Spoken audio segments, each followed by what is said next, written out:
So, what's up with extraterrestrials or ETs?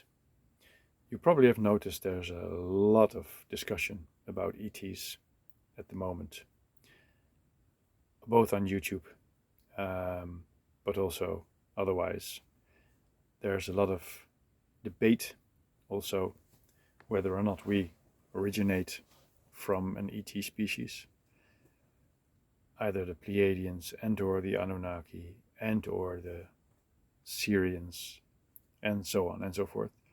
There are talks about other species which originate from humanity, like the Sasani, the Yael, the hybrid children in general. So, what gives and what is their role in our life? Now, there is an important building block on which to build this discussion, and that's the reality you create is being created by you. And we discussed that in the first video and in some sequels. And this is important because there is no way that anything can occur in your life without you inviting it in. We discussed it. That's because you are your reality. It's your energy, it's your construct within your awareness, and there's no way something can enter without you creating it in the first place. So, the short answer to this whole ET discussion is that extraterrestrials are whatever you decide they are in your reality, and that would be a valid reality. Now, that doesn't mean that there are not collective realities which are being created as we speak, which hold an important place for ETs. Another thing we discussed in the first video is that reality is a construct with almost an infinite amount of layers, as you will, in which life can exist, and it is abundant. So there are many life forms. Doesn't matter what you call them. You call them ETs, call them by their race. We also discussed in the illusion of time that everything happens at the same time, and that everything is evolving, changing. We didn't discuss that yet, but it is what it is, based on our consciousness and our choices. So that reinforces the idea that ETs are, in your reality, whatever you desire, they are. There are some common collective thoughts and realities in the making on this subject. And they differ in detail on details, but there is some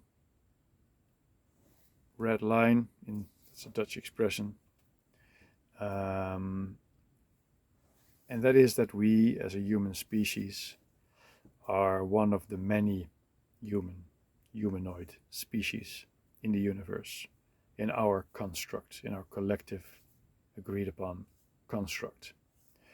So you can choose not to experience that, that's fine, but there are collective constructs, humanity also, which contain connection with what you would call ETs. And this is actually not surprising, because if there are so many layers on which life can exist, there has to be other life. And what are the chances that in your reality construct there's life which is not connected to each other? The chances are small, to say the least. So the thing is that you can safely assume that there is a relationship between ET species.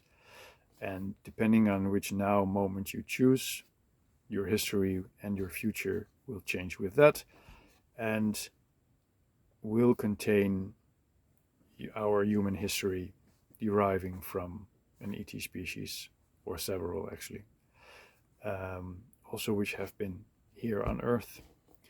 and it may contain future elements where we will rediscover our connection with extraterrestrials. Now, personally, I am open to that concept in my reality, and I see in my surroundings that more and more people are actually open to that concept. And that's because more and more individual expressions of consciousness choose in their reality to be more aware of what life is, and thus be more receptive to life forms which exist in places where you can go with your consciousness if you start to be more aware and expand your consciousness.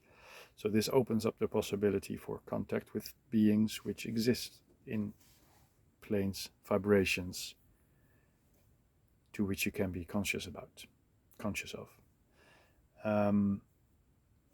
There are species which have a closer relationship to us. We are parent species of specific species in different collective realities. We derive from alien species in more and more solidifying collective realities. And I personally choose to accept that. I don't care, actually. I find it interesting. That's more accurate. And I am also open to having open contact with the species, different species. Now, what I also see happening in my reality, at least on YouTube, is that ETs are sometimes seen as our saviors. And going back to our first video, if you see our ET relatives as saviors, this means you are in a state of being which expresses a lack. It expresses some form of need to being saved. And if you do that, you'll lock yourself into the state of needing to be rescued. And if you do that, your reality will reflect that, the fact that you need to be rescued. And thusly you won't be rescued. As I mentioned earlier, there's no way anybody or anything can enter your reality without you creating it. And the way you create your reality is by a state of being. We discussed that. Please feel free to rewatch the first video. And this means that if you wish to have open contact with ETs in your reality, you'll just have to let it happen. Expand your awareness. Don't hope for it. Don't wait for it. It'll come naturally, and it'll come, in that case, come sooner than you might think. I personally think my part of awareness actually thinks it would be very interesting to see what happens. And I think it could be a boost for our current collective state of our Earth. Again, it's all still in the illusion, but I tend to enjoy this illusion and tend to see what's possible and what there is else to experience, especially in contact with things which have been a taboo in our collective consciousness. So that's actually what I am open to within my reality.